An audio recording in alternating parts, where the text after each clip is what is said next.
పాకిస్తాన్ తన యుద్ధ విమానాల్ని భారత సరిహద్దులకు మోహరించింది.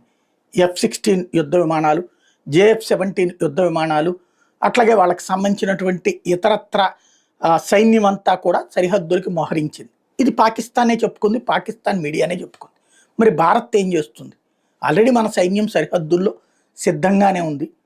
మనం యుద్ధం ప్రారంభించడమా, వాడు యుద్ధం చేస్తాడా అంటే, అప్పట్లో బంగ్లాదేశ్ యుద్ధం అప్పుడైతే మనం 4వ తారీఖు యుద్ధం చేద్దామంటే వాడు 3వ తారీఖు అటాక్ వచ్చాడు. తద్వారా యుద్ధం వాడే ముందు చేసినట్టే, ప్రారంభించినట్టయింది, మనం ముగించినట్టయింది. ఇప్పుడు ఏం చేస్తాడో చూడాలి. నెంబర్ 1. నెంబర్ 2 వచ్చేటప్పటికి మన మోహరింపుల్లో పంజాబు, రాజస్థాను లాంటి సరిహద్దు ప్రాంతాల్లో యాంటీ డ్రోన్ టెక్నాలజీని మొబలైజ్ చేశారు. అంటే అక్కడి నుంచి డ్రోన్స్ ద్వారా ఏమైనా విధ్వంసానికి పాల్పడేటటువంటి అవకాశం ఉందన్నట్టు. ఏదైతే ఆ మధ్యకాలంలోనే తీసుకొచ్చినటువంటి S-400, S-700 కూడా తయారు